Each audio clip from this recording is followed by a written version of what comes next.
No dejen que el corazón se les llene de angustia. Confíen en Dios y confíen también en mí. En el hogar de mi Padre hay lugar más que suficiente. Cuando todo esté listo, volveré para llevarlos, para que siempre estén conmigo donde yo estoy. Yo soy el camino, la verdad y la vida.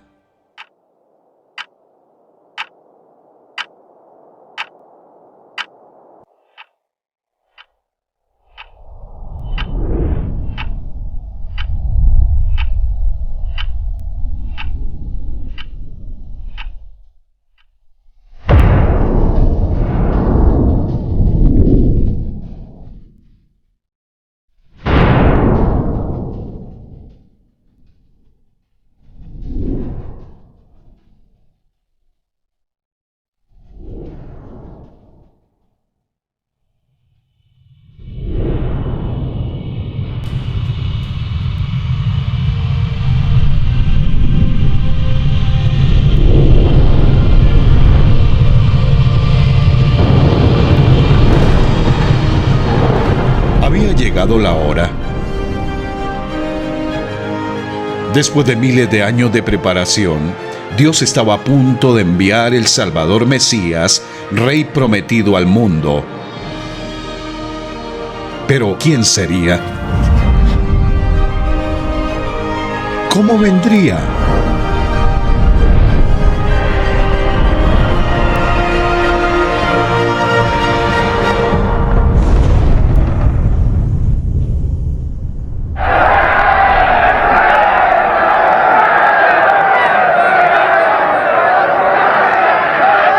¿Entonces eres un rey? Tú dices que soy un rey, contestó Jesús. En realidad, yo nací y vine al mundo para dar testimonio de la verdad. Todos los que aman la verdad reconocen que lo que digo es cierto. ¿Qué es verdad?, preguntó Pilato. Si pudiéramos viajar hacia atrás en el tiempo y el espacio, atrás, muy atrás, antes de que hubiera personas, planetas o estrellas, podríamos ser testigos del poder y de la gloria detrás de las primeras palabras de las Escrituras. Dios en el principio creó los cielos y la tierra.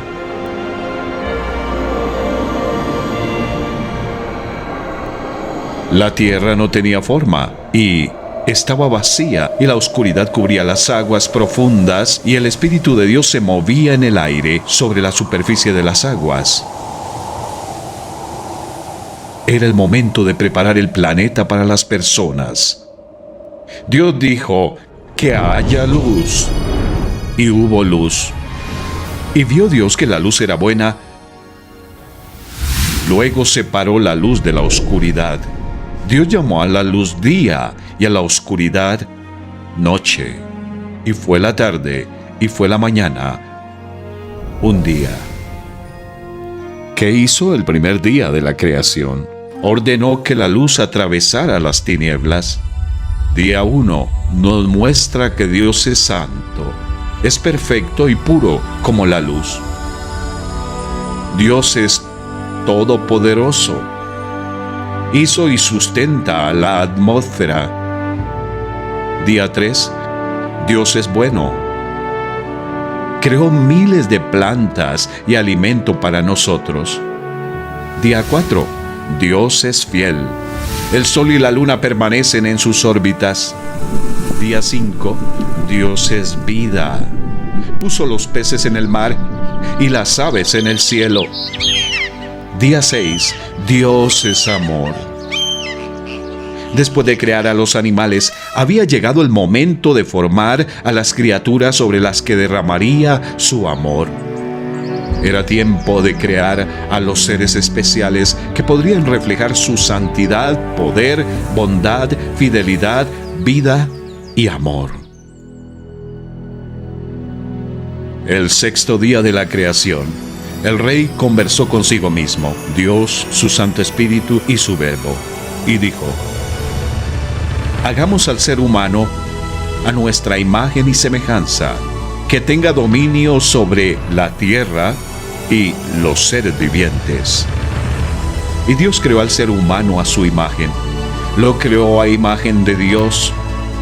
Hombre y mujer los creó. El primer hombre y la primera mujer fueron creados con la capacidad de pensar, amar y hablar como su creador para que pudieran disfrutar de una relación cercana con él. Después de formar el primer cuerpo humano del polvo de la tierra y soplar vida en él, Dios plantó un huerto en Edén en algún lugar del Oriente Medio. Un río cristalino fluía a través del huerto. Dios el Señor hizo que creciera toda clase de árboles hermosos, los cuales daban frutos buenos y apetecibles. En medio del jardín hizo crecer el árbol de la vida y también el árbol del conocimiento del bien y del mal. Dios el Señor tomó al hombre y lo puso en el jardín del Edén para que lo cultivara y lo cuidara. Dios el Señor no le preguntó a Adán si quería vivir en Edén. Dios era el creador y dueño del hombre. Sabía lo que era mejor para el hombre. Dios el Señor tomó al hombre y lo puso en el jardín del Edén para que lo cultivara y lo cuidara, y le dio este mandato: puedes comer de todos los árboles del jardín, pero del árbol del conocimiento del bien y del mal no deberás comer. El día que de él comas, ciertamente morirás.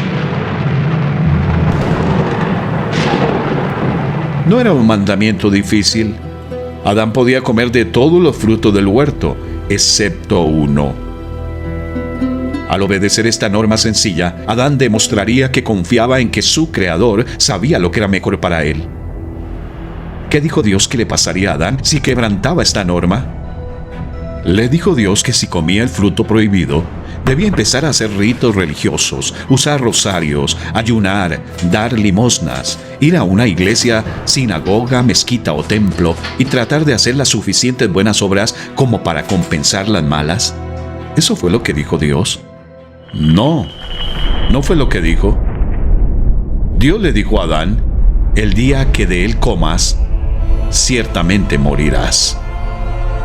Desobedecer la ley de Dios se llama pecado. El castigo por quebrantar la norma de Dios sería la muerte. En su libro, el rey llama a esto la ley del pecado y de la muerte. La ley del rey dice que el pecado debe castigarse con la muerte. La muerte significa separación. Si Adán desobedecía esa única norma de Dios, llegaría a ser como una rama rota que empieza a marchitarse y a morirse en el instante en que se separa de su fuente de vida. Si Adán decidía hacer lo que él quería, en vez de lo que el Rey del universo le había dicho que hiciera, eso sería un acto de rebelión.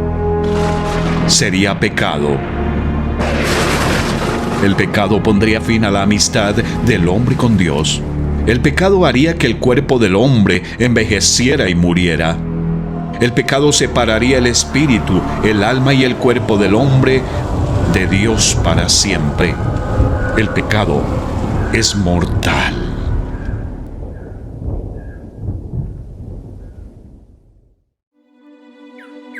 Después de darle al primer hombre un trabajo que hacer y una norma que obedecer, había llegado el momento de que Dios formara a la primera mujer.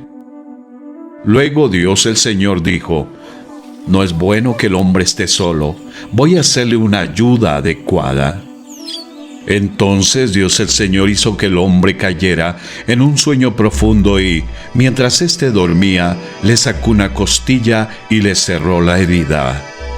De la costilla que le había quitado al hombre, Dios el Señor hizo una mujer y se la presentó al hombre. Igual que Adán, Eva fue creada a imagen de Dios. Ella también fue hecha para conocer a su creador dueño, reflejar su personalidad y disfrutar una relación feliz con él para siempre. El Señor cuidaba de Adán y de Eva como un padre sabio y amoroso. Cada tarde, venía al huerto para caminar y hablar con ellos. Ellos se sentían felices y cómodos en su presencia. Pero Satanás no era feliz. odiaba a Dios y odiaba a estas dos criaturas que reflejaban la imagen de Dios. Así que el diablo, que había fracasado en su intento de apoderarse del reino del cielo, conspiró para hacerse con el reino de la tierra. Si tan solo pudiera conseguir que Adán, la cabeza de la raza humana, quebrantara la ley de Dios. Pero no tentaría a Adán directamente. Un día, la mujer escuchó una voz. No era Adán, no era Dios. Era una serpiente. Para Eva, un reptil que hablaba no era más que otro nuevo descubrimiento. No tenía ni idea que el enemigo de Dios estaba utilizando a la serpiente. Tampoco sabía que Satanás quería usarla para tentar a Adán a quebrantar la ley de Dios. La serpiente había esperado pacientemente. Sus ojos calculadores acechaban a la mujer. Entonces, en el momento oportuno, les siseó. ¿Es verdad que Dios les dijo que no comieran de ningún árbol del jardín? Satanás quería que Eva dudara de la palabra de Dios. También quería que pensara que Dios les estaba ocultando algo bueno a ella y su esposo. «Podemos comer del fruto de todos los árboles», respondió la mujer, «pero en cuanto al fruto del árbol que está en medio del jardín, Dios nos ha dicho, no coman de ese árbol ni lo toquen, de lo contrario morirán». Pero la serpiente le dijo a la mujer: «No es cierto, no van a morir. Dios sabe muy bien que cuando coman de ese árbol se les abrirán los ojos y llegarán a ser como Dios, conocedores del bien y del mal». ¿En quién debería confiar Eva? ¿En su creador o en una criatura? La mujer quedó convencida. Vio que el árbol era hermoso y su fruto parecía delicioso, y quiso la sabiduría que le daría. Así que tomó del fruto y lo comió. Después le dio un poco a su esposo que estaba con ella, y él también comió. Ella lo comió, él lo comió. Eva comió el fruto prohibido porque las trampas de Satanás la engañaron. Adán lo comió porque escogió intencionalmente ir por su propio camino en vez de ir por el camino de Dios. En lugar de someterse a su Creador santo y amoroso, la humanidad se rindió ante el enemigo. En ese momento se les abrieron los ojos y tomaron conciencia de su desnudez. Intentaron cubrir su vergüenza con hojas de higuera, pero ningún esfuerzo propio podía solucionar su problema. Eran incapaces de deshacerse del pecado que había invadido sus almas. Eran incapaces de restaurar el honor que habían perdido. La primera pareja había llegado a ser como una rama rota de un árbol vivo. Su pecado había roto su relación con el Rey del universo. Espiritualmente estaban muertos. Su pecado les había separado de la fuente de vida eterna. Cuando el día comenzó a refrescar, oyeron el hombre y la mujer que Dios andaba recorriendo el jardín. Entonces corrieron a esconderse entre los árboles para que Dios no los viera.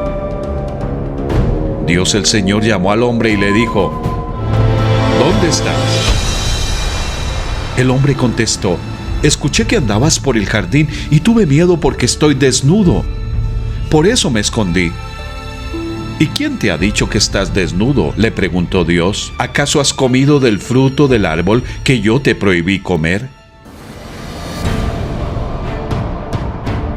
El mismo día que pecaron Adán y Eva, Dios anunció algunas de las consecuencias de gran alcance de su pecado. Debido a su pecado, Adán y Eva habían perdido el dominio sobre la tierra. Su mundo incluiría ahora espinas, dolor, tristeza, enfermedad y muerte. La humanidad había pecado y debía morir. La ley del pecado y de la muerte lo exigía. El hombre no tenía forma de salvarse de la maldición del pecado.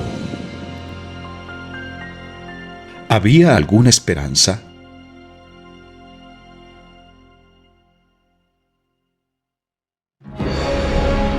Satanás había robado el tesoro especial del rey Pero el rey tenía un plan secreto para rescatarlo.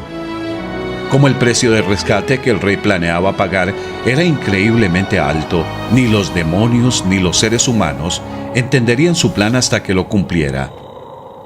El mismo día que Satanás capturó la raza humana, Dios le dijo a la serpiente: «Pondré enemistad entre tú y la mujer, y entre tu simiente y la de ella. Su simiente te aplastará la cabeza, pero tú le morderás el talón». Esta fue la primera de muchas profecías en las que poco a poco Dios daría a conocer su plan secreto para rescatar a las personas de Satanás, del pecado y de la muerte. Pero para esconder este plan de Satanás y sus seguidores, el rey puso la profecía en clave. Dios prometió enviar un Salvador a la tierra, la simiente de una mujer. El Salvador tendría una madre humana, pero no un padre humano. Sería conocido como el Mesías, que significa el escogido. Satanás mordería el talón del Mesías, pero el Mesías aplastaría la cabeza de Satanás. ¿Qué significa todo esto? El rey lo aclararía más adelante, pero de momento Dios les había dado a Adán y a Eva un rayo de esperanza. Miles de años después, uno de los profetas del rey escribiría: «El pueblo que camina en oscuridad verá una gran luz. La Virgen concebirá un niño, dará a luz un hijo y lo llamarán Emmanuel», que significa Dios está con nosotros. El rey rescataría su tesoro especial. Pero, ¿cuánto le costaría?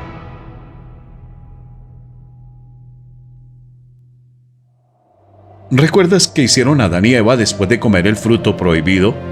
Se vistieron con hojas de higuera. Esas prendas les hicieron sentirse más cómodos en la presencia de su creador juez. No, se sentían avergonzados y culpables. No tenían forma de arreglar las cosas entre ellos y Dios. Así que Dios hizo algo por ellos.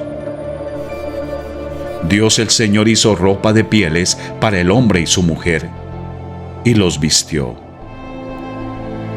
¿Quién hizo el primer sacrificio animal de la historia? Dios. Adán y Eva volvían a sentirse felices en la presencia de Dios. La sangre animal cubrió su pecado.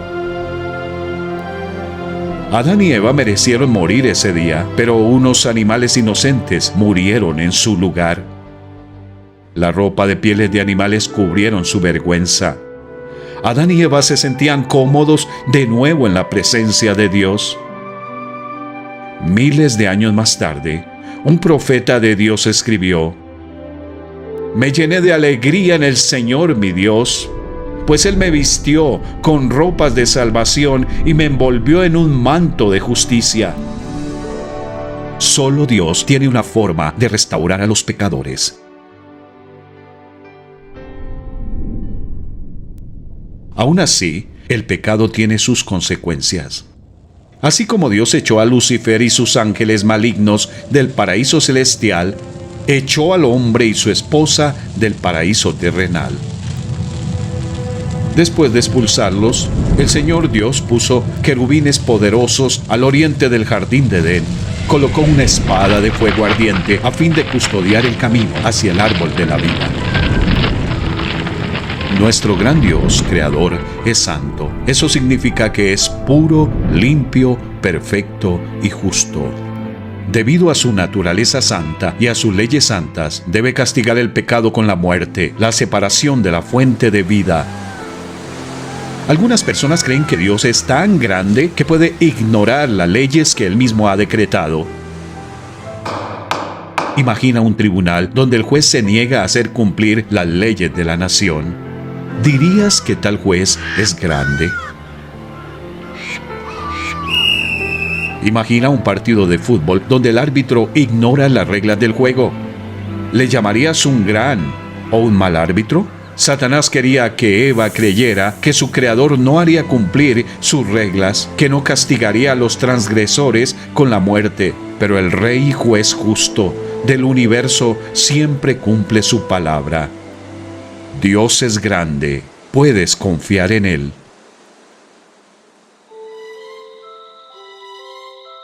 Fuera del huerto, el mundo seguía siendo un lugar hermoso, pero también incluía cosas malas como plantas espinosas, bichos molestos, rodillas raspadas y narices congestionadas.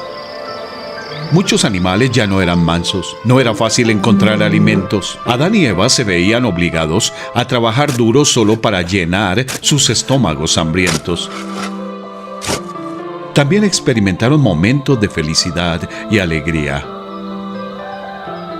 El hombre se unió a su mujer Eva, y ella concibió y dio a luz a Caín, y dijo: con la ayuda del Señor he tenido un hijo varón.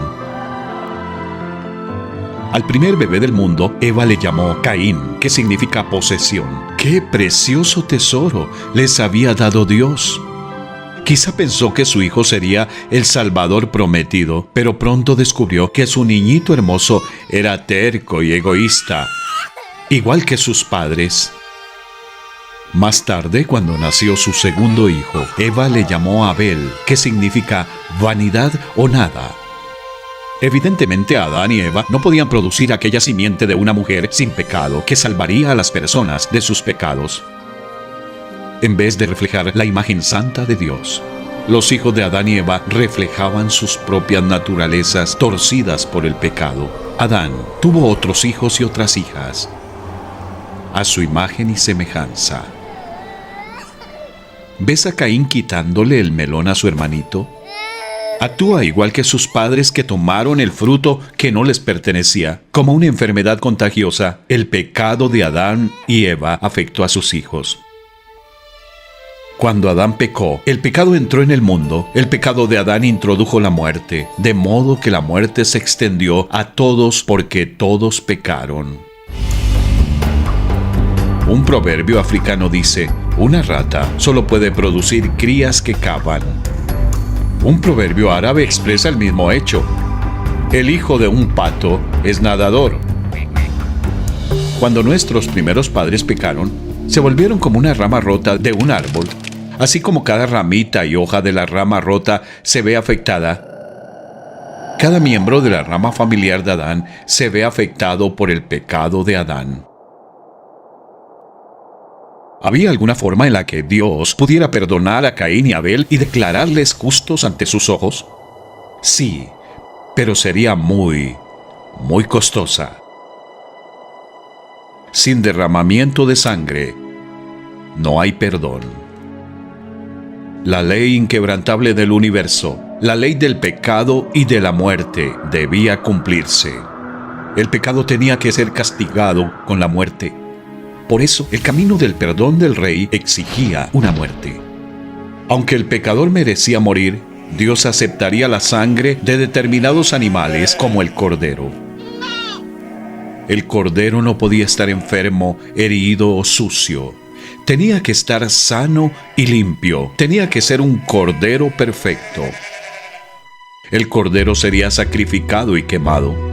Moriría en lugar del pecador culpable. El cordero sería el sustituto del pecador.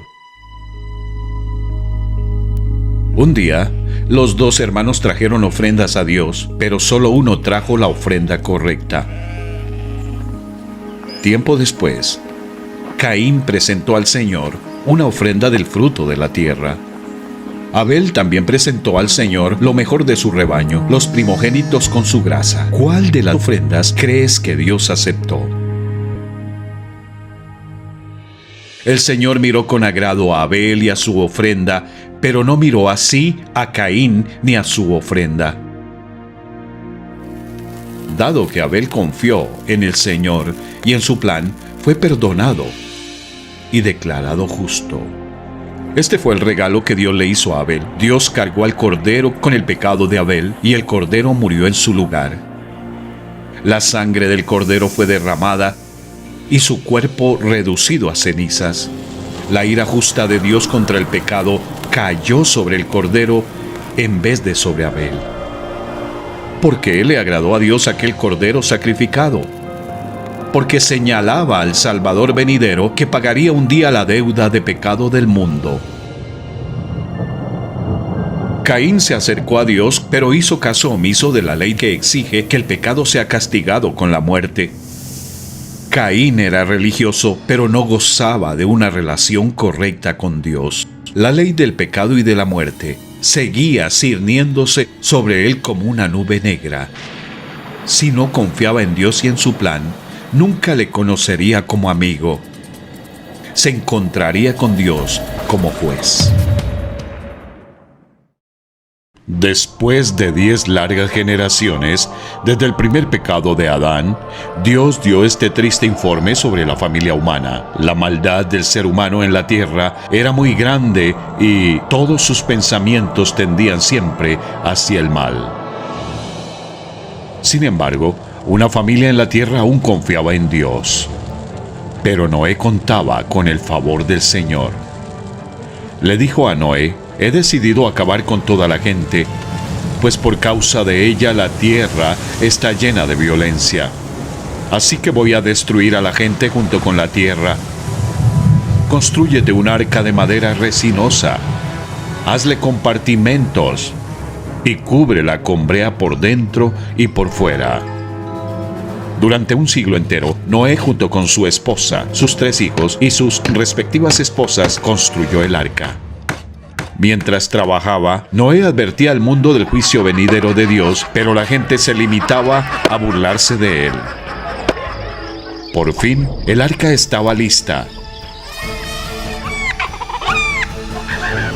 Se revelaron las fuentes del mar profundo y se abrieron las compuertas del cielo.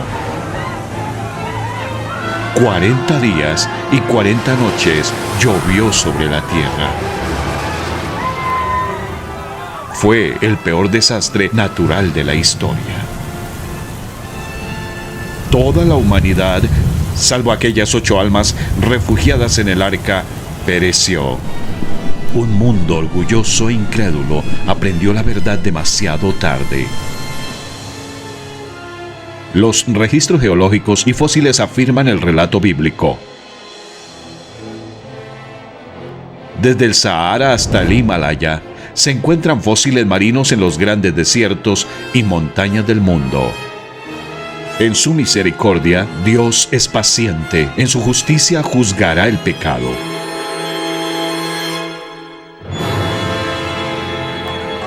¿Sabes qué hizo Noé después de que su familia y los animales salieron del arca? Luego Noé construyó un altar al Señor, y sobre ese altar ofreció como holocausto animales puros y aves puras. El Señor percibió el grato aroma.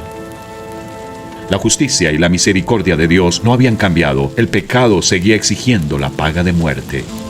Por eso Noé derramó la sangre de unas criaturas inocentes y quemó sus cuerpos sobre un altar suspendido entre el cielo y la tierra, entre Dios y el hombre.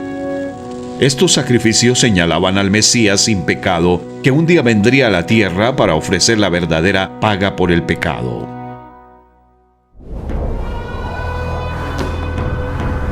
Habían pasado 10 generaciones desde el tiempo del profeta Noé. Satanás tenía a las naciones bajo su control absoluto, o eso parecía. En vez de confiar en el Señor, la gente confiaba en sus religiones. Algunas naciones adoraban al sol, en lugar de adorar a aquel que lo creó. Otras veneraban a la luna. Corría aproximadamente el año 1925 a.C. En una tierra al noroeste de Arabia vivía un anciano llamado Abraham.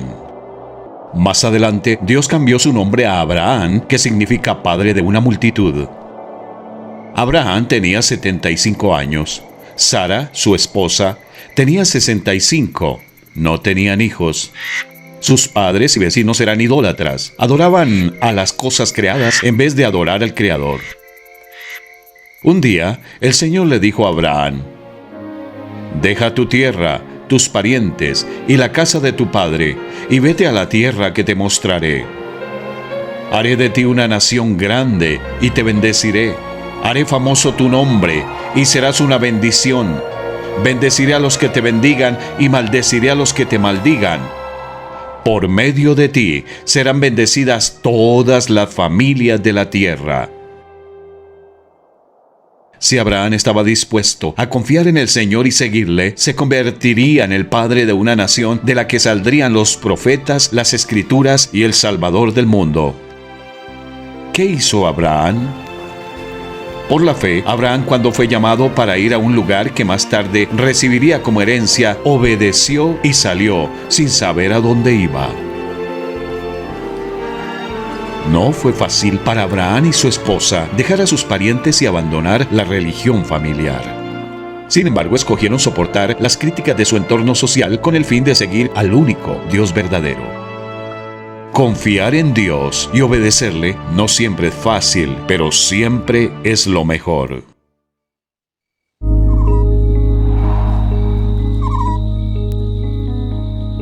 Abraham y su esposa eran ancianos y no tenían hijos. Sin embargo, el Señor había prometido hacer de Abraham el padre de una gran nación. ¿Cómo reaccionó Abraham ante esa promesa imposible de Dios? Le creyó Abraham a Dios, y esto se le tomó en cuenta como justicia. Como todos los descendientes de Adán, Abraham era un pecador, pero como Abel y Noé, ofrecía a Dios sacrificios por el pecado. Dado que Abraham creyó al Señor y sus promesas, eso le fue contado por justicia en el cielo, y Dios le dio el regalo de la vida eterna. Sara confió también en el Señor, y también fue declarada justa. Pero es difícil esperar. Después de estar en la tierra de Palestina durante 10 años, esperando y orando para que Sara quedara embarazada, decidieron ayudar a Dios a cumplir su promesa de darle un hijo a Abraham.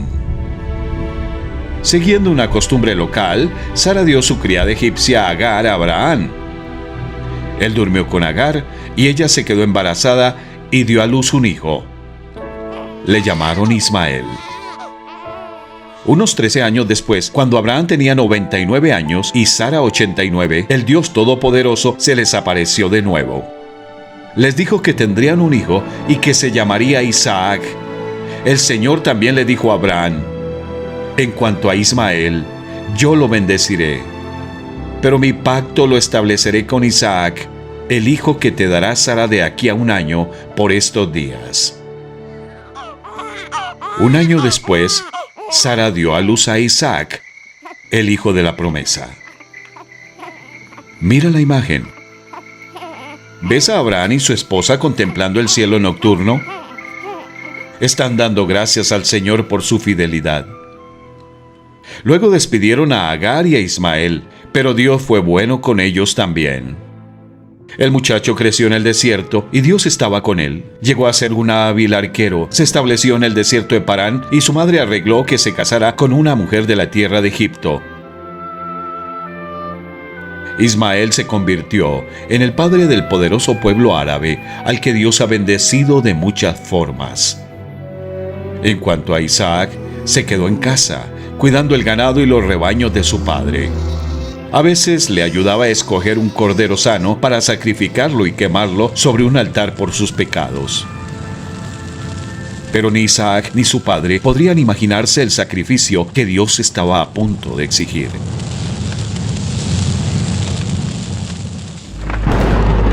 Esta es la historia directamente de las Escrituras. Pasado cierto tiempo, Dios puso a prueba a Abraham y le dijo: «Abraham». «Aquí estoy», respondió.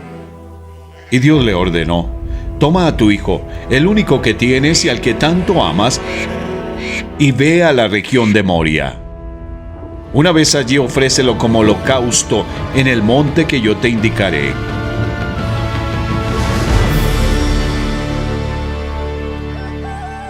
Abraham se levantó de madrugada y ensilló su asno. También cortó leña para el holocausto y, junto con 2 de sus criados y su hijo Isaac, se encaminó hacia el lugar que Dios le había indicado.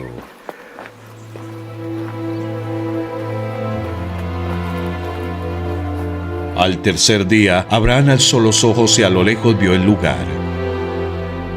Entonces les dijo a sus criados: quédense aquí con el asno, el muchacho y yo seguiremos adelante para adorar a Dios y luego regresaremos junto a ustedes. ¿Cómo podría regresar el hijo de Abraham si iba a morir y su cuerpo sería quemado?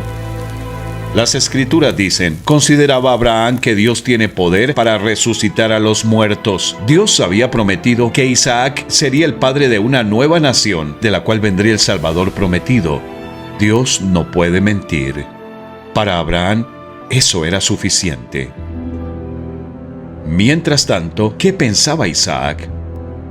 Él sabía que era pecador y que merecía morir por sus pecados. Sabía también que Dios aceptaría un sustituto. Pero iba al lugar del sacrificio sin carnero y sin cordero. No tenía sentido. Así que Isaac le dijo a su padre: aquí tenemos el fuego y la leña, pero ¿dónde está el cordero para el holocausto? El cordero, hijo mío, lo proveerá Dios, le respondió Abraham. Cuando llegaron al lugar señalado por Dios, Abraham construyó un altar y preparó la leña. Después ató a su hijo Isaac y lo puso sobre el altar encima de la leña. Entonces tomó el cuchillo para sacrificar a su hijo. Pero en ese momento el ángel del Señor le gritó desde el cielo: ¡Abraham! ¡Abraham! Aquí estoy, respondió. No pongas tu mano sobre el muchacho, ni le hagas ningún daño, le dijo el ángel. Ahora sé que temes a Dios, porque ni siquiera te has negado a darme a tu único hijo. Abraham alzó la vista y, en un matorral, vio un carnero enredado por los cuernos. El hijo de Abraham sería librado de la pena de muerte. Dios había provisto un sustituto. Estos acontecimientos ilustraban el plan de Dios de enviar a un Salvador santo que cumpliría con las exigencias de la ley del pecado y de la muerte, que rescatara a los pecadores de cada nación de la tierra. Abraham llamó a aquel lugar: el Señor proveerá. La gente todavía usa ese nombre como proverbio: en el monte del Señor será provisto. ¿Por qué llamó Abraham al monte el Señor proveerá en vez de el Señor ha provisto? ¿No acababa Dios de proveer un rescate? Al llamar al monte el Señor proveerá, el profeta Abraham predecía el día en que, en ese mismo monte, Dios mismo proveería un sacrificio con sangre tan costoso que Dios lo aceptaría como la paga completa de la deuda de pecado del mundo, para que todo el que creyera en ese sacrificio no se perdiera, mas tuviera vida eterna. Unos 1900 años después de que el profeta Abraham ofreciera el carnero sobre el altar, el mismísimo Salvador prometido recordaría ese acontecimiento histórico y diría: Abraham, el padre de ustedes, se regocijó al pensar que vería mi día, y lo vio y se alegró. Mientras el humo del carnero subía hacia el cielo, Dios le permitió a Abraham vislumbrar un futuro holocausto que se sacrificaría sobre aquel mismo monte. De repente, la respuesta de Abraham a la pregunta de su hijo: ¿dónde está el cordero?, cobró un sentido más profundo. El cordero, hijo mío, lo proveerá Dios. Para Abraham y su hijo, Dios aún no había provisto un cordero, había provisto un carnero. ¿Dónde estaba el cordero? En el monte perfecto, Dios mismo daría la respuesta. ¿Recuerdas las dos grandes promesas que Dios le hizo a Abraham? Primero dijo: haré de ti una nación grande. Dios cumplió su palabra. Abraham tuvo a Isaac, Isaac tuvo a Jacob, y Jacob tuvo 12 hijos cuyas familias se convirtieron en las 12 tribus de Israel. Dios también dijo: por medio de ti serán bendecidas todas las familias de la tierra. Dios cumpliría esa parte de su promesa también, al trabajar con esta nación especial y a menudo rebelde, Dios quiso mostrarles a todos los pueblos de la tierra cómo es Él y cómo los pecadores pueden acudir a Él. Cada vez que Dios protegía a esta nación, protegía sus planes de bendecirnos a ti y a mí, porque era de esta nación que vendrían los profetas, las santas escrituras y el Salvador prometido. El plan secreto de Dios seguía avanzando. Alrededor de 1500 a.C., Dios llamó a Moisés, un descendiente de Abraham, para ser su profeta. Moisés escribió los primeros 5 libros de la Biblia. Dios también lo usó para librar a los 3 millones de descendientes de Abraham de 4 siglos de esclavitud. Dios mismo les guió a través del desierto hostil, con una columna de nube para ofrecer sombra durante el día y con una columna de fuego para ofrecer luz de noche. Por su brazo poderoso, abrió un camino de escape para ellos en el Mar Rojo. Les dio pan del cielo, agua de una roca, y los trajo hasta el monte Sinaí. Allí, al pie del monte, Dios dijo al pueblo: ustedes serán para mí un reino de sacerdotes y una nación santa. Dios quería que esta nación fuera santa, separada para Él y diferente a las naciones de alrededor. Sin embargo, el pueblo no entendía lo que significaba ser santo. No se veían como pecadores necesitados. Pensaban que, de algún modo, podían ganar el favor de Dios. Para darles una lección sobre su ira ardiente contra el pecado, el Señor descendió entre temblores de tierra, llamaradas de fuego y el estruendo de una trompeta.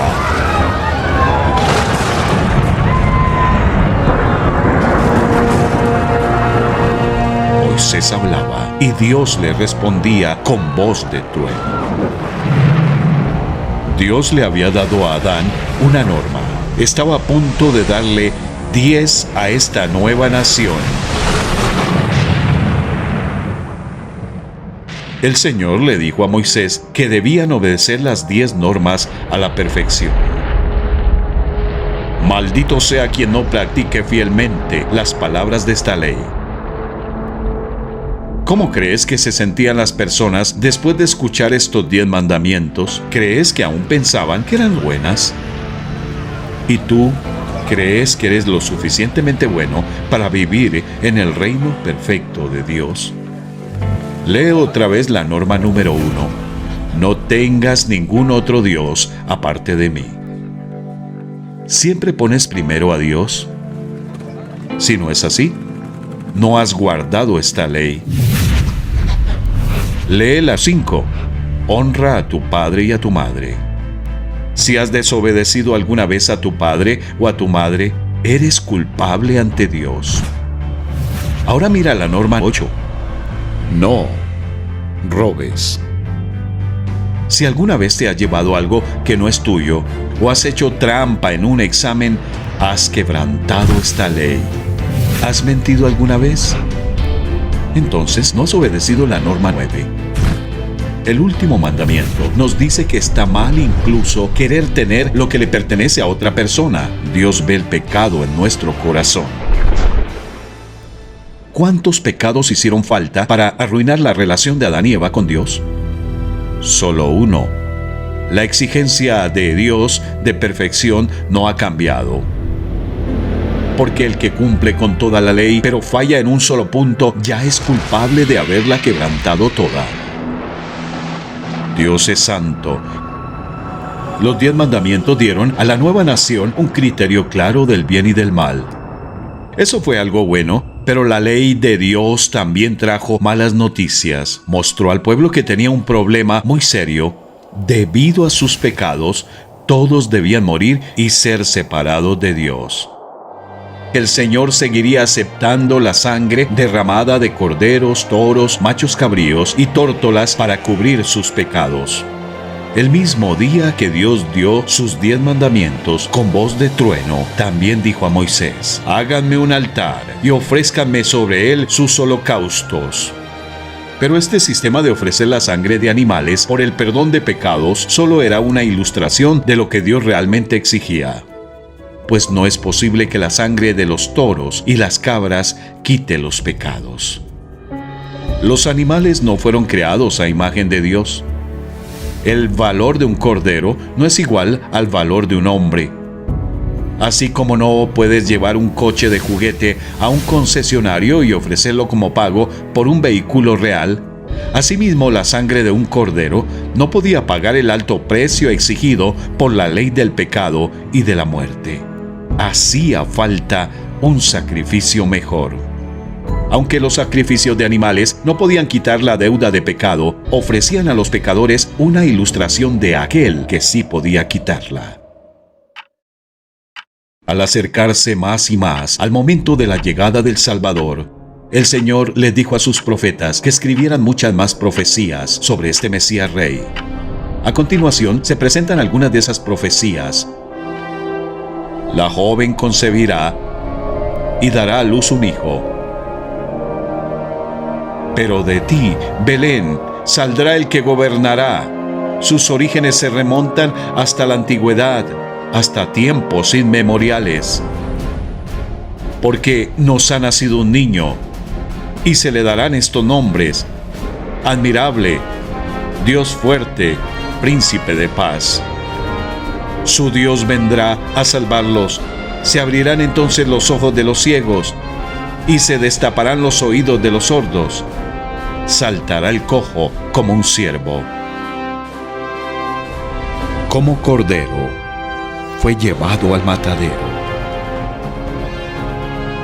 Me han traspasado las manos y los pies. El Salvador prometido venía.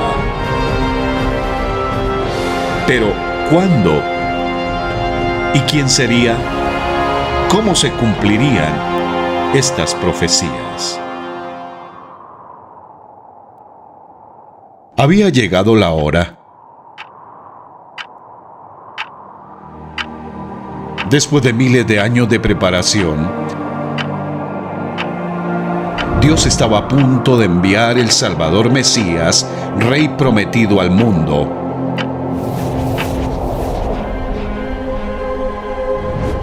Pero ¿quién sería? ¿Cómo vendría?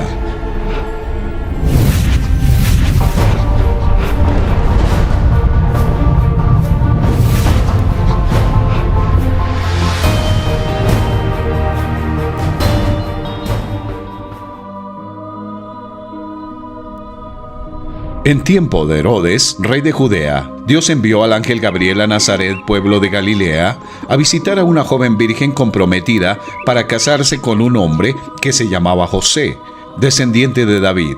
La virgen se llamaba María. El ángel le dijo: No tengas miedo, María. Dios te ha concedido su favor. Quedarás encinta y darás a luz un hijo, y le pondrás por nombre Jesús. Él será un gran hombre, y lo llamarán Hijo del Altísimo. Dios el Señor le dará el trono de su padre David, y reinará. Su reinado no tendrá fin. ¿Cómo podrá suceder esto?, le preguntó María al ángel. Puesto que soy virgen. El Espíritu Santo vendrá sobre ti, y el poder del Altísimo te cubrirá con su sombra. Así que al santo niño que va a nacer lo llamarán Hijo de Dios. ¿Por qué le llamó Gabriel a Jesús el Hijo de Dios? Algunos creen que esta expresión significa que Dios tomó una esposa y engendró un hijo. Eso no es lo que significa. Si eres del continente de África, alguien puede llamarte Hijo de África. ¿Significa eso que África se casó y tuvo un hijo? No, quiere decir que viene de África. El Mesías se llamaba el Hijo de Dios porque vino de Dios. Entró a la familia de Adán, que estaba arruinada por el pecado, pero no tuvo su origen en ella. Él es el mismísimo Verbo, alma e Hijo de Dios. ¿Recuerdas la promesa que Dios hizo el día que Adán comió el fruto prohibido? Anunció que la simiente de la mujer iba a aplastar la cabeza de la serpiente. Esa simiente prometida estaba en el vientre de una virgen. Quedaba por ver cómo aplastaría la cabeza de la serpiente. 700 años antes, el profeta Miqueas había predicho que el Mesías rey nacería en Belén, la antigua ciudad natal del rey David. Pero había un problema. María y José vivían en Nazaret, a 3 días de viaje hacia el norte. ¿Cómo se cumplirían las Escrituras? Dios lo tenía todo bajo control. Al acercarse el momento en el que María iba a dar a luz, el emperador romano Augusto César decretó que todos los súbditos del imperio regresaran a la ciudad de sus ancestros a registrarse para pagar impuestos. Así que José y María, en estado avanzado de embarazo, viajaron desde Nazaret a Belén.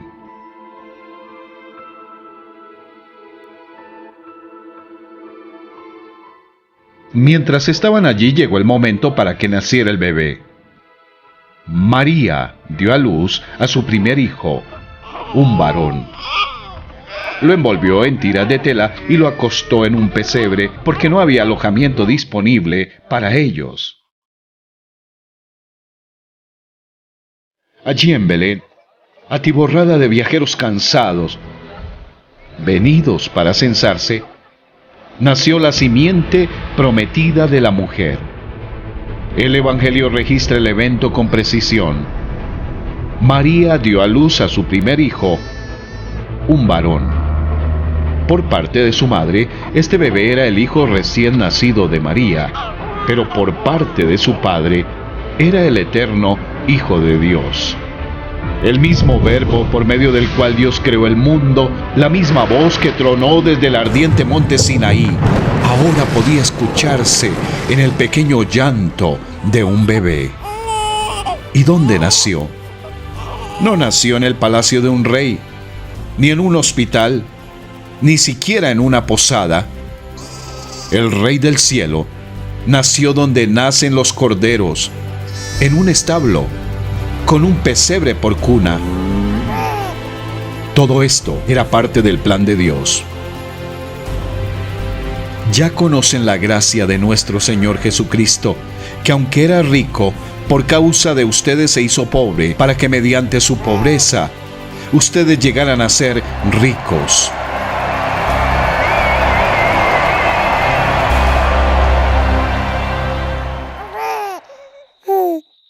¿Quiénes fueron los primeros en recibir la noticia de la venida del Mesías? ¿El emperador? ¿Los ricos y famosos? ¿Los líderes religiosos? No. Los primeros en recibir la noticia eran unos pobres pastores que criaban corderos para ser sacrificados en el altar del templo en Jerusalén. En esa misma región habían pastores que pasaban la noche cuidando sus rebaños. Sucedió que un ángel del Señor se les apareció. La gloria del Señor los envolvió en su luz y se llenaron de temor. Pero el ángel les dijo: no tengan miedo. Miren que les traigo buenas noticias que serán motivo de mucha alegría para todo el pueblo. Hoy les ha nacido en la ciudad de David un Salvador que es Cristo el Señor. Esto les servirá de señal. Encontrarán a un niño envuelto en pañales y acostado en un pesebre. De repente apareció una multitud de ángeles del cielo que alababan a Dios y decían: Gloria a Dios en las alturas, y en la tierra paz a los que gozan de su buena voluntad.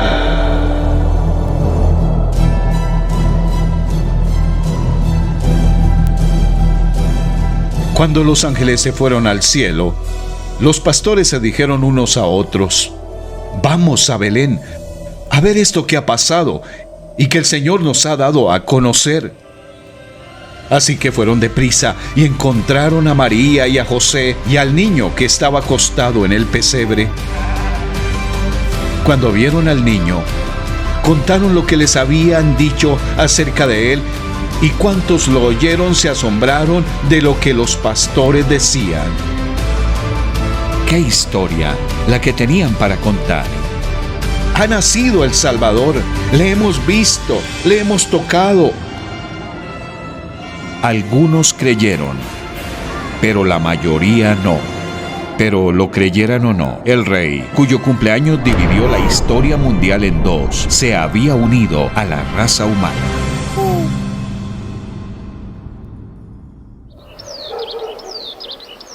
Después del nacimiento de Jesús en el establo, José buscó un alojamiento apropiado para su pequeña familia.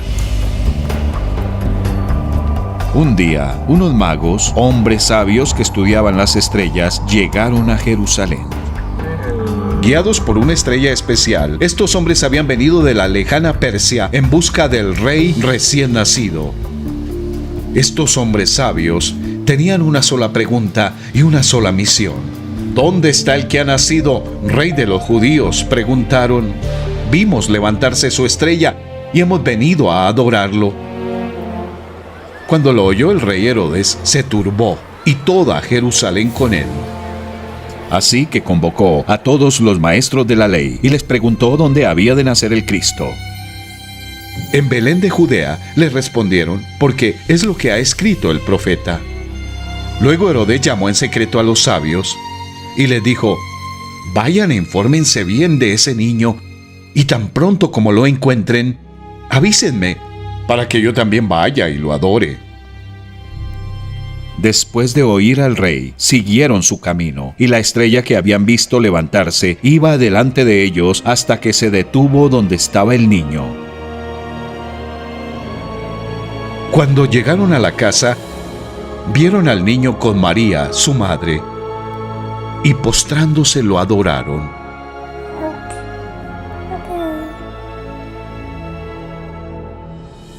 Abrieron sus cofres y le presentaron como regalos oro, incienso y mirra. Entonces, advertidos en sueños de que no volvieran a Herodes, regresaron a su tierra por otro camino. Cuando ya se habían ido, un ángel del Señor se le apareció en sueños a José y le dijo: levántate, toma al niño y a su madre y huye a Egipto. Quédate allí hasta que yo te avise, porque Herodes va a buscar al niño para matarlo. Herodes intentó asesinar al niño.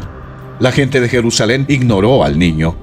Pero los magos que habían cruzado un desierto abrasador para encontrarle, le adoraron y le hicieron regalos dignos de un rey: oro, incienso y una especia costosa para embalsamar a los muertos. ¿Por qué la especia para embalsamar? ¿Acaso sabían estos hombres sabios que Jesús había nacido para morir?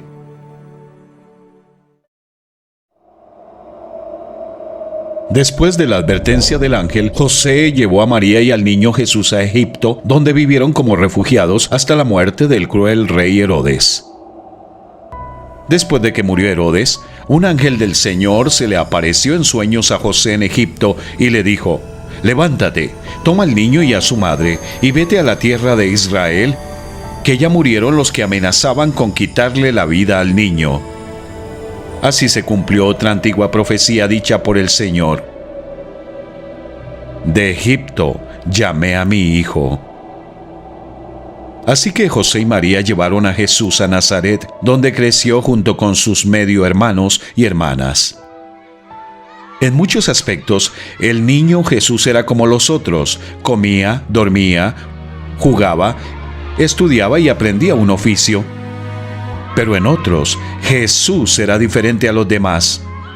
Nunca era egoísta. Siempre honraba a sus padres.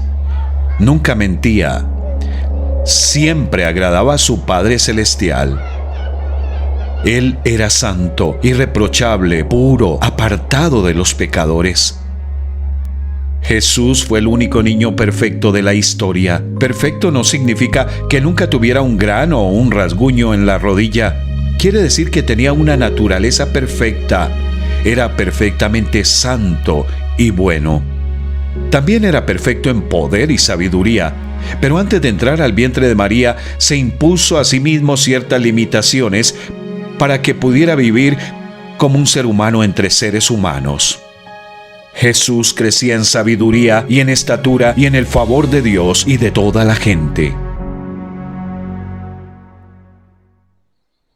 Cuando Jesús tuvo 12 años, viajó con sus padres desde Nazaret hasta Jerusalén para la fiesta anual del sacrificio, conocida como la Pascua.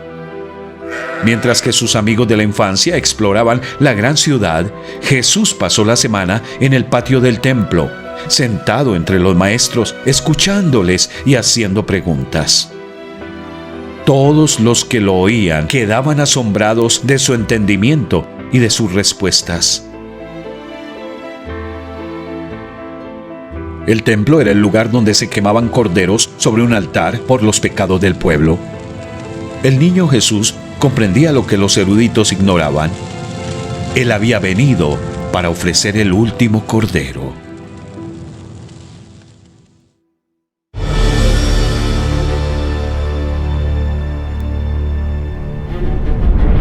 Habían pasado 30 años desde el nacimiento de Jesús en Belén. Augusto César había muerto. Su hijastro Tiberio César reinaba sobre el imperio romano. Herodes Antipas gobernaba en Galilea. Poncio Pilato gobernaba en Judea. Y había un nuevo profeta que predicaba en Palestina. En aquellos días se presentó Juan el Bautista, predicando en el desierto de Judea. Decía: «Arrepiéntanse, porque el reino de los cielos está cerca». Cientos de años antes, dos profetas, Isaías y Malaquías, escribieron sobre un profeta futuro que anunciaría la llegada del Mesías Rey. Juan era ese profeta. Mientras que los profetas anteriores habían profetizado, en el momento preciso el Salvador prometido vendrá a la tierra, Juan predicaba: «El momento ha llegado, el Salvador está aquí». Multitudes acudían al desierto para escuchar a Juan. Los que confesaban su condición como pecadores que necesitaban al Salvador se bautizaban en el río Jordán. De esta forma mostraban su fe en el Mesías, que lavaría su gran deuda de pecado y les vestiría con justicia. Día tras día, semana tras semana, Juan hablaba a la gente acerca del tan esperado Salvador del cielo, a quien ni siquiera merezco llevarle las sandalias. Él los bautizará con el Espíritu Santo y con fuego. Entonces un día, el Salvador llegó por la colina, en medio de la multitud, y bajó hasta donde Juan estaba bautizando. Juan señaló a Jesús y dijo: «Aquí tienen al Cordero de Dios, que quita el pecado del mundo». ¿Por qué le llamó Juan a Jesús el Cordero de Dios? Si sabes por qué, sabes cuál era la misión del Rey.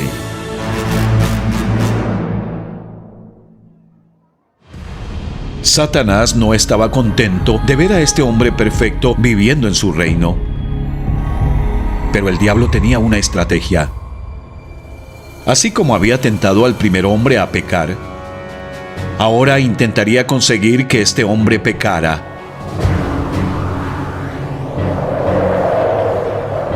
Llevándolo a una montaña muy alta, le mostró todos los reinos del mundo y su esplendor. «Todo esto te daré si te postras y me adoras».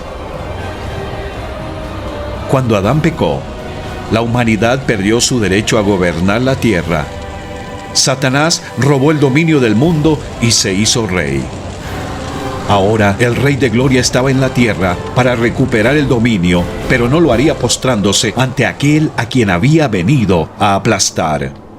«Vete, Satanás», le dijo Jesús, «porque escrito está: adora al Señor tu Dios y sírvele solamente a Él».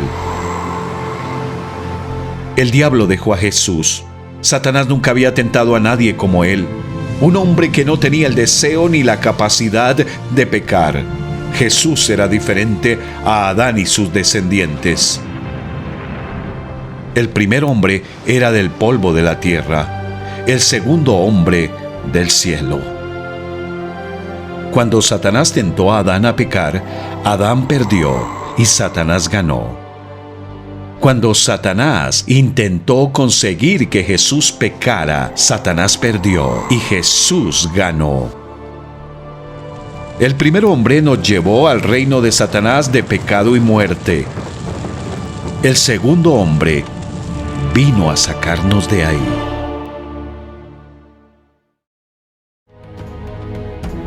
En las escrituras de los profetas, uno de los títulos del Mesías es el brazo del Señor. Los milagros de Jesús mostraban que era el brazo de Dios en la tierra. Con un toque de su mano o una palabra de su boca, los enfermos y moribundos sanaban al instante. Se le acercaron grandes multitudes que llevaban cojos, ciegos, lisiados, mudos y muchos enfermos más, y los pusieron a sus pies, y él los sanó. Las palabras de los profetas se estaban cumpliendo. Los ciegos ven, los cojos andan, los que tienen lepra son sanados, los sordos oyen, los muertos resucitan, y a los pobres se les anuncian las buenas nuevas. Un hombre que tenía lepra se le acercó y de rodilla le suplicó: «Si quieres, puedes limpiarme». Movido a compasión, Jesús extendió la mano y tocó al hombre diciéndole: «Sí, quiero. Queda limpio». Al instante se le quitó la lepra y quedó sano. Al ponerse el sol, la gente le llevó a Jesús todos los que padecían de diversas enfermedades. Él puso las manos sobre cada uno de ellos y los sanó. Además de muchas personas salían demonios que gritaban: «¡Tú eres el Hijo de Dios!». Pero él los reprendía y no los dejaba hablar porque sabían que él era el Cristo. Jesús no quería que los demonios testificaran sobre él. Esos ángeles malignos habían presenciado su autoridad y poder cuando habló y los cielos y la tierra se formaron. Temblaban al recordar el día en que los expulsó del cielo. Y ahora él estaba viviendo en la tierra como un hombre. El dominio de su amo se estaba desmoronando. El Rey de Gloria había invadido su territorio. Donde quiera que Jesús iba, el poder de Satanás se debilitaba. Donde quiera que iba Jesús, la maldición del pecado retrocedía. Junto con los milagros, Jesús tenía un mensaje. Se ha cumplido el tiempo, decía. El reino de Dios está cerca. Arrepiéntanse y crean las buenas nuevas.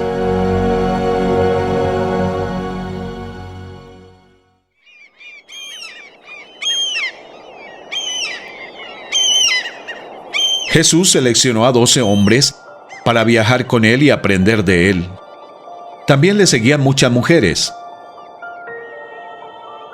A los que creían en él, su llamado era sencillo: sígueme. Pero su llamado también era costoso. El que quiere a su padre o a su madre más que a mí, no es digno de mí. El que quiere a su hijo o a su hija más que a mí, no es digno de mí. A menudo, Jesús enseñaba a sus discípulos cómo debían vivir los ciudadanos del reino de los cielos para reflejar el carácter y la gloria de su Rey. Han oído la ley que dice: ama a tu prójimo y odia a tu enemigo. Pero yo digo: ama a tus enemigos, ora por los que te persiguen. Jesús no era como los líderes religiosos que decían cosas como: haz esto, no hagas aquello, sigue estas normas, este es el camino. Solo Jesús podía decir: yo soy el camino, la verdad y la vida. Jesús también era distinto a los profetas que ofrecieron sacrificios por sus pecados y escribieron sobre el Mesías venidero. Jesús dijo: no malinterpreten la razón por la cual he venido. No vine para abolir la ley de Moisés o los escritos de los profetas. Al contrario, vine para cumplir sus propósitos.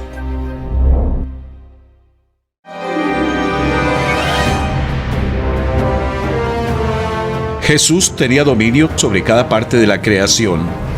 Sin embargo, no iba por ahí diciendo: adórenme, soy Dios, soy Dios.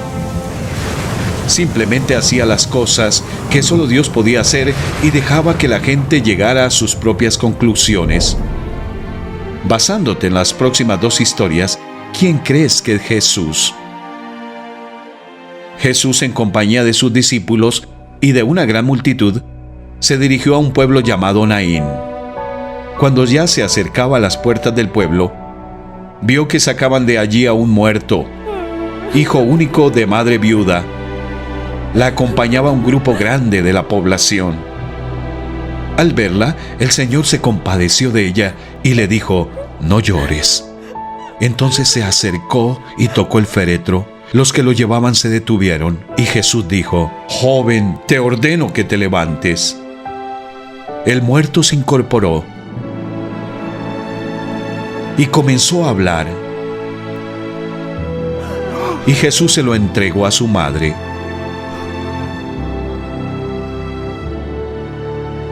Todos se llenaron de temor y alababan a Dios.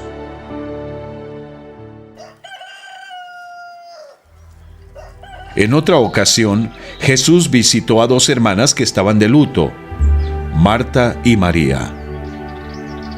Hacía 4 días que había muerto su hermano Lázaro.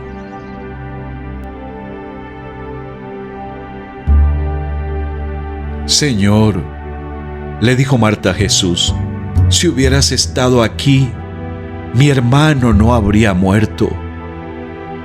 Jesús le dijo: yo soy la resurrección y la vida. El que cree en mí vivirá aunque muera. Y todo el que vive y cree en mí no morirá jamás. ¿Crees esto? Sí, Señor. Yo creo que tú eres el Cristo, el Hijo de Dios, el que había de venir al mundo. Jesús se acercó al sepulcro. Era una cueva cuya entrada estaba tapada con una piedra. Quiten la piedra, ordenó Jesús. Marta, la hermana del difunto, objetó: Señor, ya debe oler mal, pues lleva 4 días allí. ¿No te dije que si crees, verás la gloria de Dios? Le contestó Jesús. Entonces quitaron la piedra.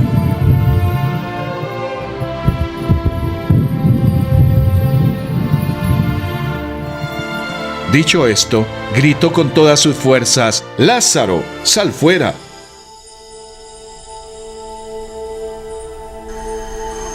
El muerto salió, con vendas en las manos y en los pies, y el rostro cubierto con un sudario.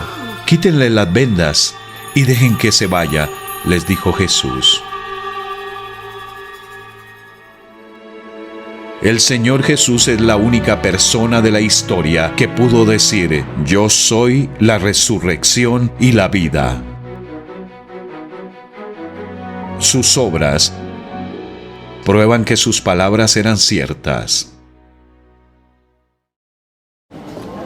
Los maestros y los sacerdotes de los judíos no estaban nada contentos al ver que las multitudes escuchaban a Jesús. Querían que les escucharan a ellos, no a él. Un día los jefes de los sacerdotes enviaron a los guardias del templo para arrestar a Jesús. Pero los guardias no fueron capaces de arrestarle. Cuando regresaron, los sacerdotes les preguntaron: ¿se puede saber por qué no lo han traído? Nunca nadie ha hablado como ese hombre, declararon los guardias. Ni siquiera los profetas habían hablado como Jesús. Los profetas eran como velas que proyectaban relucientes rayos de luz en un mundo oscuro. pero el Mesías era el sol de justicia. ¿Quién necesita velas cuando sale el sol? Jesús dijo: yo soy la luz del mundo. El que me sigue no andará en tinieblas, sino que tendrá la luz de la vida. Jesús es el verbo, la palabra, que dijo en el principio que haya luz. Él es la fuente primordial de la luz física y la espiritual. Al acercarse la hora de cumplir su misión, el Mesías llevó a 3 de sus discípulos, Pedro, Santiago y Juan, a lo alto de un monte. Allí se transfiguró en presencia de ellos. Su rostro resplandeció como el sol, y su ropa se volvió blanca como la luz. En esto se les aparecieron Moisés y Elías conversando con Jesús. Mientras estaban aún hablando, apareció una nube luminosa que los envolvió, de la cual salió una voz que dijo: este es mi Hijo amado, estoy muy complacido con él, escúchenlo. Al oír esto, los discípulos se postraron sobre su rostro aterrorizados. Pero Jesús se acercó a ellos y los tocó. Levántense, les dijo, no tengan miedo. Los discípulos nunca olvidaron lo que vieron ese día. Más tarde, Pedro escribiría: nosotros vimos su majestuoso esplendor con nuestros propios ojos. Y Juan escribiría: hemos contemplado su gloria, la gloria que corresponde al Hijo unigénito del Padre, lleno de gracia y de verdad. Pero por ahora, la gloria del Hijo seguía escondida en su cuerpo de carne. Había llegado la hora para que el Rey cumpliera su misión. Durante 3 años, el Señor Jesús había estado viajando por Palestina, haciendo el bien y sanando a todos los que estaban oprimidos por el diablo. La gente común y corriente le amaba, pero los líderes religiosos en Jerusalén estaban conspirando para matarle, y Jesús lo sabía. Era la víspera de la fiesta anual del sacrificio, llamada la Pascua. Al día siguiente se sacrificarían miles de corderos. Aunque Jesús sabía que él también moriría al día siguiente, pasó la velada cenando una última vez con sus discípulos. A medianoche llevó a sus discípulos a un jardín llamado Getsemaní. Allí, sabiendo los horrores que le esperaban, oró a su Padre. Y en ese momento, llegaron los líderes religiosos con una multitud de hombres armados. Jesús permitió que le ataran y le llevaran a la casa del sumo sacerdote, donde se habían reunido los líderes judíos. Allí, muchos hombres dijeron mentiras sobre él. Muchos testificaban falsamente contra él, pero sus declaraciones no coincidían. Poniéndose de pie en el medio, el sumo sacerdote interrogó a Jesús: ¿no tienes nada que contestar? ¿Qué significan esas denuncias en tu contra? Pero Jesús se quedó callado y no contestó nada. ¿Eres el Cristo, el Hijo del Bendito?, le preguntó de nuevo el sacerdote. Sí, yo soy, dijo Jesús. Y ustedes verán al Hijo del Hombre sentado a la derecha del Todopoderoso y viniendo en las nubes del cielo. ¿Para qué necesitamos más testigos?, dijo el sumo sacerdote, rasgándose las vestiduras. Ustedes han oído la blasfemia. ¿Qué les parece? Todos ellos lo condenaron como digno de muerte. Algunos comenzaron a escupirle, le vendaron los ojos y le daban puñetazos. ¡Profetiza!, le gritaban. Los guardias también le daban bofetadas. El tribunal judío había sentenciado la pena de muerte, pero no tenía autoridad para llevarla a cabo. Solo un tribunal romano podía hacer eso. Era temprano en la mañana cuando los líderes religiosos y una multitud creciente llevaron a Jesús desde la casa del sumo sacerdote hasta el palacio del gobernador romano Poncio Pilato. Los líderes religiosos querían que Pilato ejecutara a Jesús. Comenzaron a presentar su caso. Este hombre ha estado llevando al pueblo por mal camino al decirle que no paguen los impuestos al gobierno romano y al afirmar que él es el Mesías, un rey. Después de interrogar a Jesús, Pilato se dirigió a los principales sacerdotes y a la multitud y les dijo: «No encuentro ningún delito en este hombre. No te lo habríamos entregado si no fuera un criminal», replicaron. Entonces Pilato volvió a entrar en su residencia y pidió que le trajeran a Jesús. «¿Eres tú el rey de los judíos?», le preguntó. «¿Qué has hecho?». Jesús contestó: «Mi reino no es un reino terrenal. Si lo fuera, mis seguidores lucharían para impedir que yo sea entregado a los líderes judíos. Pero mi reino no es de este mundo». Pilato le dijo: «¿Entonces eres un rey?». «Tú dices que soy un rey», contestó Jesús. «En realidad, yo nací y vine al mundo para dar testimonio de la verdad. Todos los que aman la verdad reconocen que lo que digo es cierto». «¿Qué es verdad?», preguntó Pilato. Entonces salió de nuevo a donde estaba el pueblo y dijo: «Este hombre no es culpable de ningún delito». Pero la multitud seguía gritando: «¡Crucifícalo! ¡Crucifícalo!». Pilato sabía que Jesús era inocente, pero por temor a los líderes religiosos y su multitud, condenó a muerte a Jesús. Pilato sentenció a Jesús al castigo extremo de la ley romana, un azotamiento brutal seguido por la crucifixión. Algunos de los soldados del gobernador llevaron a Jesús al cuartel y llamaron a todo el regimiento. Le quitaron la ropa y le pusieron un manto escarlata. Armaron una corona con ramas de espinos y se la pusieron en la cabeza y le colocaron una caña de junco en la mano derecha como si fuera un cetro. Luego se arrodillaron burlonamente delante de él mientras se mofaban: «¡Viva el rey de los judíos!». Lo escupieron, le quitaron la caña de junco y lo golpearon en la cabeza con ella. Los soldados ignoraban el significado de la corona de espinas que habían puesto en la cabeza de Jesús. Las espinas eran parte de la maldición a causa del pecado de Adán. El Santo Rey de Gloria había venido para cargar con la maldición del pecado por nosotros. Después de burlarse de él, le quitaron el manto, le pusieron su propia ropa y se lo llevaron para crucificarlo. 2 criminales condenados fueron llevados también con Jesús. Cada uno fue obligado a cargar con su propia cruz hasta el lugar de la ejecución. A mitad de camino del macabro desfile, los soldados romanos obligaron a un hombre del norte de África a llevar la cruz de Jesús.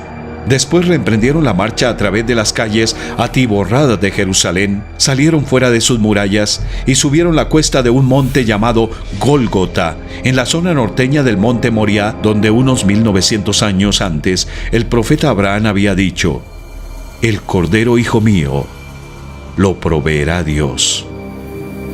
Había llegado el momento de morir a ese cordero.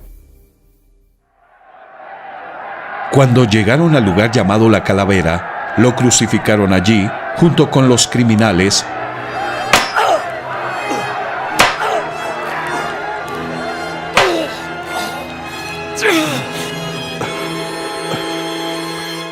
«Padre», dijo Jesús, «perdónalos, porque no saben lo que hacen». Mientras tanto, echaban suertes para repartirse entre sí la ropa de Jesús.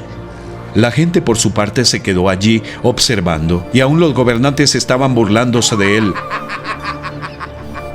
«Salvó a otros», decían, «que se salve a sí mismo si es el Cristo de Dios el escogido». El plan de rescate de Dios se estaba cumpliendo al detalle. Sobre el mismo monte donde el profeta Abraham había dicho: «El cordero lo proveerá Dios, y el Señor proveerá Dios había provisto su propio Cordero, Jesús. ¿Recuerdas cómo el carnero inocente fue sacrificado sobre la leña de un altar para redimir al hijo condenado de Abraham?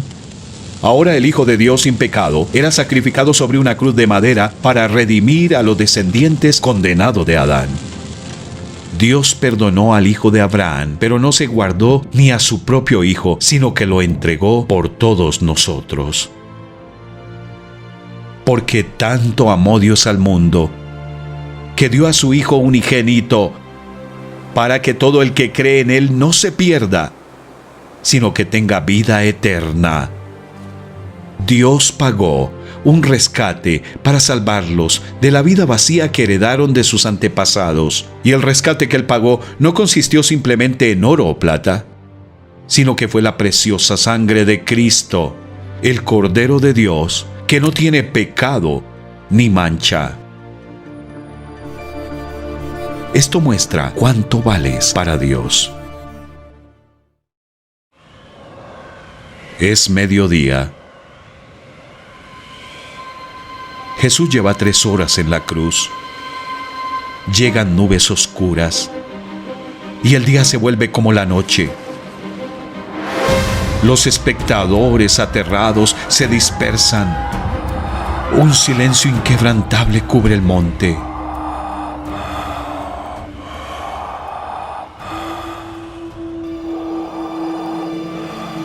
Tres horas después, Jesús grita: Dios mío, ¿por qué me has desamparado?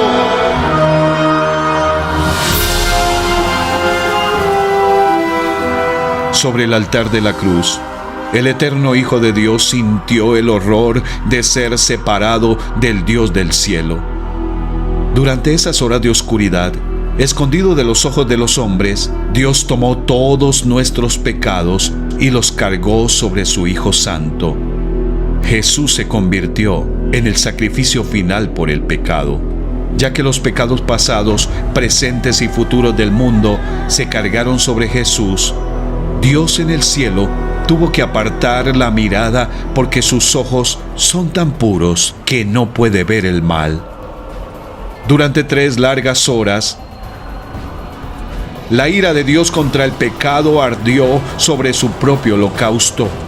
Como un cordero sacrificado sobre un altar, el Cordero de Dios quedó colgado en la cruz entre el cielo y la tierra, entre Dios y el hombre.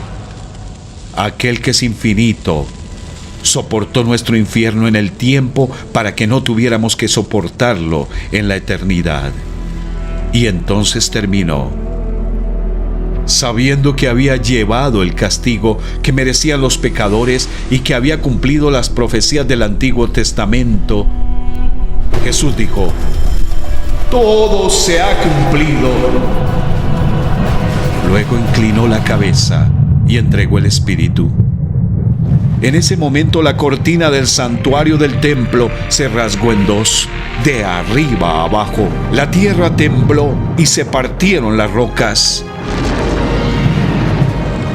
Durante siglos se habían sacrificado y quemado corderos sobre el altar del templo.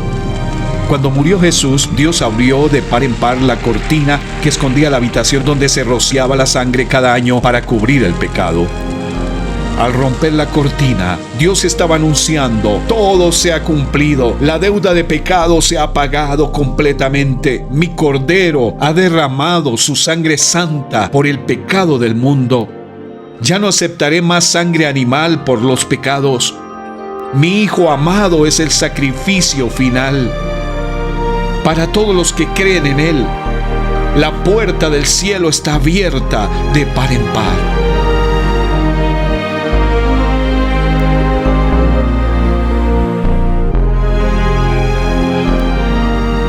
700 años antes, el profeta Isaías escribió: pero Él fue traspasado por nuestras rebeliones y aplastado por nuestros pecados. Fue golpeado para que nosotros estuviéramos en paz. Fue azotado para que pudiéramos ser sanados. Todos nosotros nos hemos extraviado como ovejas. Hemos dejado los caminos de Dios para seguir los nuestros. Sin embargo, el Señor puso sobre él los pecados de todos nosotros. Todo se ha cumplido.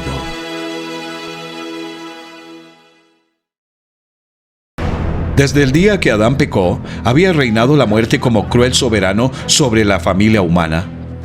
Si Jesús hubiera pecado alguna vez, la muerte también habría hecho que su cuerpo empezara a descomponerse, heder y convertirse lentamente en polvo.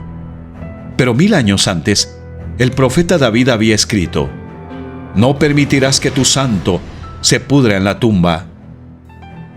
La muerte y la tumba no tenían poder sobre aquel que nunca pecó.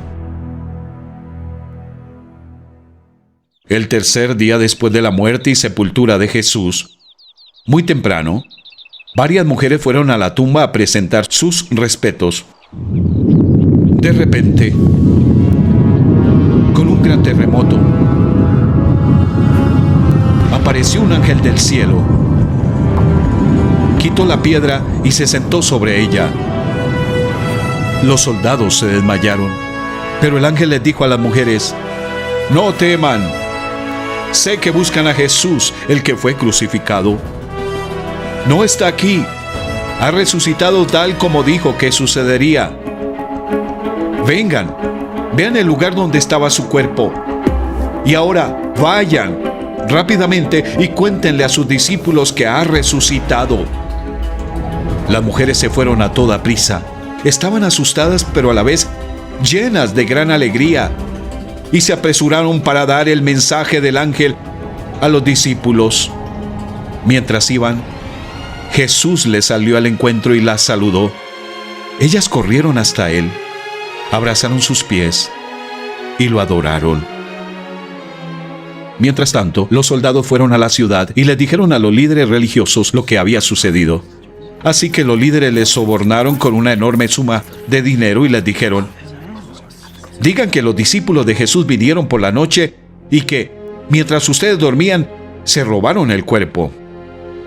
Pero sus mentiras no podían ocultar la verdad.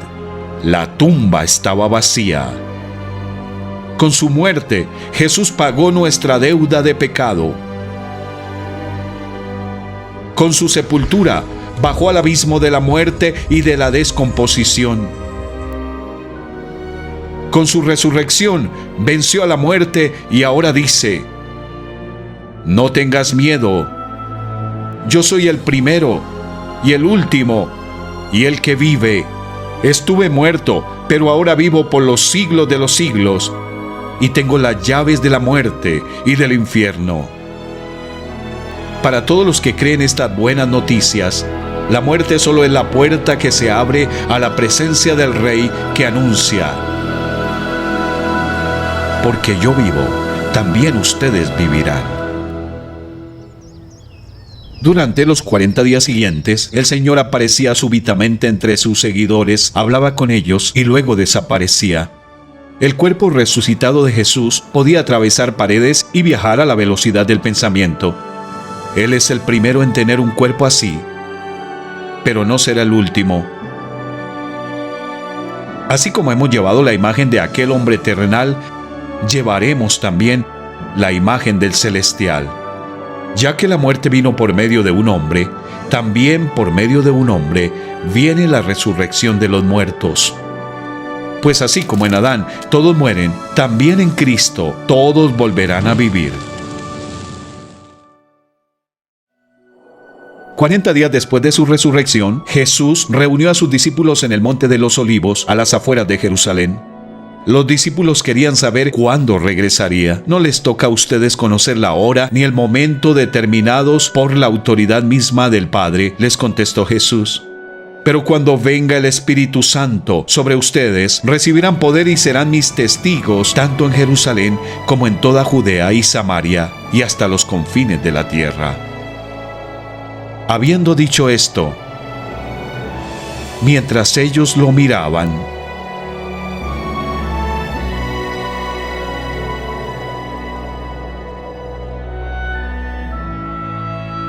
fue llevado a las alturas hasta que una nube lo ocultó de su vista.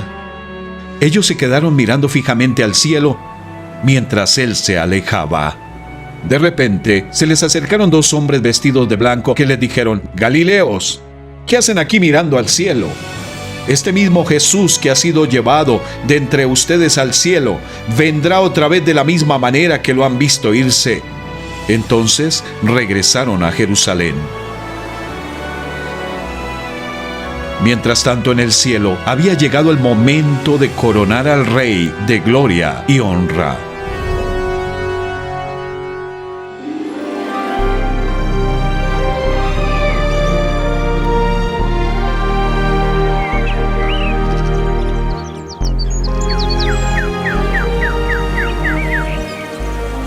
Imagina el esplendor, los colores, la música, la emoción. 100 millones de ángeles hablan entre ellos. El rey vuelve a casa, pero tendrá otro aspecto. El que creó al hombre a imagen de Dios llevará la imagen del hombre para siempre. Un silencio desciende sobre la ciudad celestial. De repente se rompe el silencio con un coro majestuoso de trompetas, seguido de una proclamación atronadora: ábranse portones antiguos, ábranse puertas antiguas y dejen que entre el Rey de Gloria. ¿Quién es el Rey de Gloria? El Señor fuerte y poderoso, el Señor invencible en batalla. ¿Quién es el Rey de Gloria? El Señor de los ejércitos celestiales. Él es el Rey de Gloria. Las puertas se abren de par en par y entre los aplausos estruendosos del cielo entra el campeón, el Cordero, el Hijo del Hombre con cicatrices de guerra, Jesús.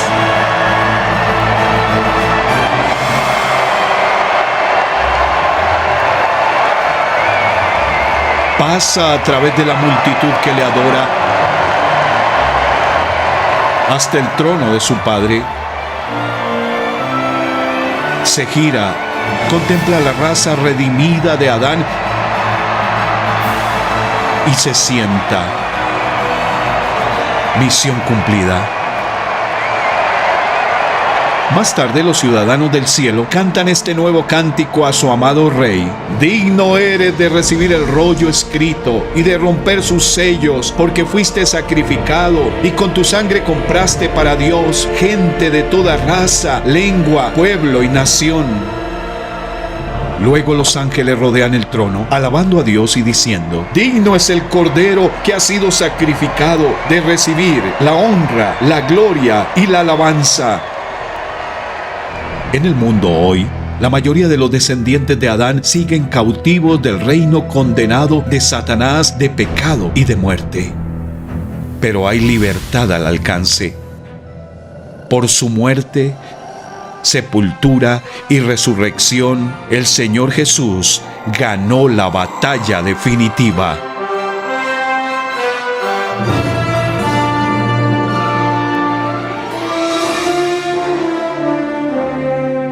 Dice a todos los que confían en Él: no dejen que el corazón se les llene de angustia. Confíen en Dios y confíen también en mí.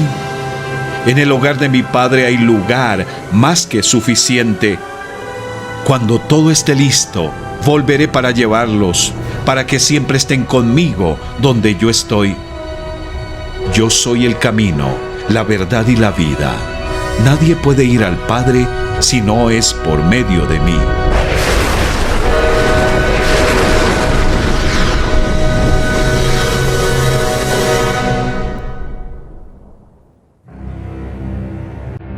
Yo nací y vine al mundo para dar testimonio de la verdad.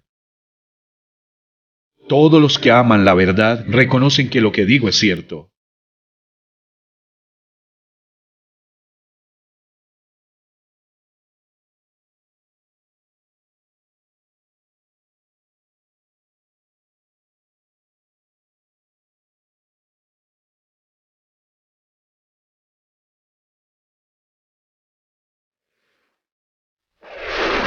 ¿Te gustaría vivir para siempre con el hacedor y dueño de las galaxias?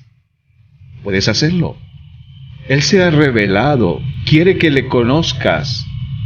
Quiere que tu familia y tus vecinos le conozcan también. Te invita a entender su plan, experimentar su amor, contemplar su majestad, someterte a su gobierno y vivir bajo su gloria. Pero no te obligará a ser su súbdito. A fin de cuentas, Él no solo es un rey, es el Rey de gloria. Esta es su historia.